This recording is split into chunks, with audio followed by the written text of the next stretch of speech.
Police പരിശോധനയ്ക്കിടെ കൊച്ചിയിലെ ഹോട്ടലിൽ നിന്ന് നടൻ ഷൈൻ ടോം ചാക്കോ സിനിമാ സ്റ്റൈലിൽ രക്ഷപ്പെട്ട സംഭവത്തിന്റെ കൂടുതൽ വിശദാംശങ്ങൾ പുറത്ത്. ഡാൻസ് ഓഫ് സംഘം ഷൈനിനെ പിടികൂടാനല്ല ഹോട്ടലിൽ എത്തിയത് എന്നാണ് പുറത്തുവരുന്ന റിപ്പോർട്ടുകൾ. ബുധനാഴ്ച രാത്രി 10:45 ഡാൻസ് ഓഫ് സംഘം കൊച്ചി കലൂരിലുള്ള PGS വേദാന്ത എന്ന ഹോട്ടലിൽ എത്തുന്നത്. ഓപ്പറേഷൻ ഡി ഹണ്ടിന്റെ ഭാഗമായിട്ടായിരുന്നു ഡാൻസ് ഓഫ് സംഘം എത്തിയത്. ലഹരി വിൽപ്പനയുമായി ബന്ധമുള്ള ഒരാൾ ഹോട്ടലിൽ എത്തിയിട്ടുണ്ട് എന്ന വിവരത്തെ തുടർന്ന് ഇയാളെ അന്വേഷിച്ചെത്തിയതായിരുന്നു സംഘം. എന്നാൽ ഇയാളെ കണ്ടെത്താനായില്ല. തുടർന്ന് ഹോട്ടലിലെ രജിസ്റ്റർ പരിശോധിച്ചപ്പോഴാണ് ഷൈൻ ടോം ചാക്കോ അവിടെയുള്ള കാര്യം ഡാൻസ് ഓഫ് സംഘം അറിയുന്നത്. തുടർന്ന് ഷൈനിന്റെ റൂം ഏതാണ് എന്ന് പോലീസ് സംഘം ചോദിച്ചു മനസ്സിലാക്കി. 314 നമ്പർ മുറിയിലേക്ക് പോലീസ് എത്തുമ്പോഴേക്കും ഷൈൻ മുറിയുടെ ജനാല വഴി 2ാം നിലയിലെ ഷീറ്റിന് മുകളിലേക്ക് ചാടി രക്ഷപ്പെടുകയായിരുന്നുവെന്നാണ് വിവരം. ഷൈൻ താമസിച്ചിരുന്ന മുറിയുടെ വാതിൽ തുറക്കാൻ പോലീസ് നിരന്തരം ആവശ്യപ്പെട്ടുവെങ്കിലും കുറെ നേരത്തിന് ശേഷമാണ് വാതിൽ തുറന്നത്. ഷൈനിന്റെ സുഹൃത്താണ് മുറിയിലുണ്ടായിരുന്നത്. സുഹൃത്തിനെ ചോദ്യം ചെയ്ത് മുറിയും പരിശോധിച്ചുവെങ്കിലും സംശയിക്കുന്ന രീതിയിലുള്ള ഒന്നും കണ്ടെത്തിയില്ല. അതുകൊണ്ട് തന്നെ പോലീസ് ഇതുവരെ കേസെടുത്തിട്ടില്ല. എന്നാൽ ഷൈൻ ഓടി രക്ഷപ്പെട്ടത് എന്തിനാണ് എന്നാണ് ഡാൻസ് ഓഫ് സംഘം ചോദിക്കുന്നത്. ഇത്രയും സാഹസപ്പെട്ട് ഷൈൻ ടോം ചാക്കോ രക്ഷപ്പെടണമെങ്കിൽ അദ്ദേഹത്തിന്റെ കൈവശം കാര്യമായി എന്തോ ഉണ്ടായിരിക്കാമെന്നാണ് പോലീസിന്റെ അനുമാനം. പോലീസ് എത്തിയ വിവരം ഷൈനിനെ ചോർന്നു കിട്ടിയോ എന്നും പോലീസിന് സംശയമുണ്ട്. അതിനിടെ സിനിമാ സെറ്റിൽ വെച്ച് ഒരു പ്രധാന നടനിൽ നിന്ന് മോശം അനുഭവമുണ്ടായെന്ന നടി വിൻസി അലോഷ്യസിന്റെ കഴിഞ്ഞ ദിവസത്തെ വെളിപ്പെടുത്തൽ ഷൈൻ ടോം ചാക്കോ തന്നെ ഇൻസ്റ്റാഗ്രാം സ്റ്റോറിയാക്കി. നടന്റെ പേര് വെളിപ്പെടുത്തി വിൻസി പരാതി നൽകുകയും ഹോട്ടലിൽ പോലീസ് പരിശോധന നടത്തുകയും ചെയ്യുന്നതിന് മുൻപാണ് നടൻ സ്റ്റോറി പങ്കുവച്ചത്. ഇത് സംബന്ധിച്ച വാർത്തയുടെ പോസ്റ്ററാണ് നടൻ സ്റ്റോറിയാക്കിയിരിക്കുന്നത്. ഇതിപ്പോഴും നടന്റെ ഇൻസ്റ്റാഗ്രാം അക്കൗണ്ടിലുണ്ട്. ഷൈനിനെ അമ്മയിൽ നിന്നും പുറത്താക്കണമെന്നും എത്രയും പെട്ടെന്ന് അറസ്റ്റ് ചെയ്യണമെന്നും റിട്ടയർഡ് SP ജോർജ് ജോസഫ് പറഞ്ഞു. ഈ സൂത്രവാക്യം എന്ന സിനിമ ആ സെറ്റിൽ വെച്ചാണ് ഈ നടിയോട് വിൻസി അലോഷ്യസിനോട് മോശമായി ഇയാൾ പെരുമാറിയത്.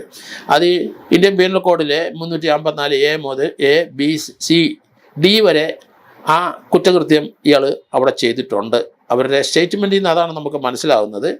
അതുകൊണ്ട് ആ വകുപ്പിട്ട് ഇയാളെ ഒരു സോമോട്ടോ കേസ് ഇയാൾക്കെതിരായിട്ട് സൂത്രവാക്യം എവിടെയാണ് ഷൂട്ട് ചെയ്തത് ആ ലൊക്കേഷനിലെ SHO അവിടുത്തെ സർക്കിൾ ഇൻസ്പെക്ടർ സോമോട്ടോ ആയിട്ടൊരു കേസ് അടിയന്തരമായിട്ട് രജിസ്റ്റർ ചെയ്യണം. അത് വെയിറ്റ് ചെയ്യേണ്ട ആവശ്യമില്ല. കാരണം സോമോട്ടോ ആയിട്ട് കേസ് എടുക്കാനുള്ള അധികാരം അവിടുത്തെ സർക്കിൾ ഇൻസ്പെക്ടർക്ക് ഉണ്ട്. അത് തന്നെയല്ല, കഴിഞ്ഞ ആഴ്ചയിൽ മുഖ്യമന്ത്രി 2 പ്രാവശ്യം രംഗത്ത് വന്നിരിക്കുന്നു. ലഹരിക്കെതിരായിട്ട് അദ്ദേഹം പോരാട്ടം തുടങ്ങി. 2 പ്രാവശ്യം മുഖ്യമന്ത്രിയുടെ വാർത്താ സമ്മേളനം ലഹരിക്കെതിരായിട്ടായിരുന്നു. സമയം ഒട്ടുമില്ലായിരുന്ന അദ്ദേഹത്തിന് ഈ 2 പ്രാവശ്യവും പൊതുജനങ്ങളുടെ മുമ്പിൽ പ്രത്യക്ഷപ്പെട്ട് എതിരെയുള്ള സന്ദേശം അദ്ദേഹം കൊടുക്കുകയും ലഹരിക്കെതിരെ അതിശക്തമായ നടപടി എടുക്കണമെന്ന് അദ്ദേഹം പറയുകയും ചെയ്തിട്ടുണ്ട്. അതുകൊണ്ട് തീർച്ചയായിട്ടും ആഭ്യന്തരമന്ത്രിയാണ് അദ്ദേഹം. ആ സൂത്രവാക്യത്തിൻ്റെ അവിടുത്തെ SHO സോമോട്ടോ ആയിട്ട് കേസെടുക്കണം. കാരണം അതിനുള്ള അധികാരം പുള്ളിക്കുണ്ട്. അത് തന്നെയല്ല, ഇപ്പം സോഷ്യൽ മീഡിയയിലെ ഇൻസ്റ്റാഗ്രാമിൽ കൂടി ആ നടി വിൻസി അവരുടെ അനുഭവകഥ പങ്കിട്ടു. ആ സോഷ്യൽ മീഡിയയിൽ അവരെ അവഹേളിച്ചുകൊണ്ട് ധാരാളം കമൻറ്റുകൾ വന്നു. അപ്പോൾ അതുകൊണ്ട് അവന് സത്യം ഇനി വെളിയിലാക്കണം എന്ന് പറഞ്ഞിട്ട് അവർ തുറന്നു പറഞ്ഞിരിക്കുകയാണ്. ഇതിനകത്ത് അമ്മയിലെ അംഗമാണ് ഷൈൻ ടോം ചാക്കോ. അതേസമയത്ത് വിൻസി അമ്മയിലെ അംഗമല്ല. അതുകൊണ്ട് അമ്മ നടപടി എടുക്കണമെങ്കിൽ സോമോട്ടോ ആയിട്ട് അവരുടെ പരാതി സ്വീകരിക്കേണ്ട ആവശ്യമില്ല, അംഗമല്ല.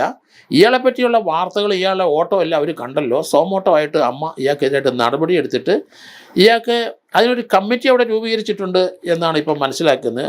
വിനു മോഹനും സരയും അൻസിബ ഹസൻ എന്ന അവർ 3 പേരുമാണ് ഈ കേസിന് അന്വേഷണ കമ്മീഷനിൽ രൂപീകരിച്ചിരിക്കുന്നത്.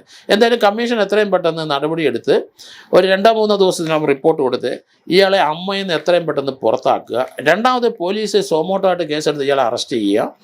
ഇയാൾ ആ എക്സൈസ് ഡിപ്പാർട്ട്മെൻറ്റിൻ്റെ കേസ് അതിനകത്ത് 2,62,00,000 ഹൈബ്രിഡ് കഞ്ചാവ് ഇയാൾക്ക് വാങ്ങാനുള്ള ഹോൾസെയിൽ കച്ചവടക്കാരനായിട്ട് അയാൾ മാറി.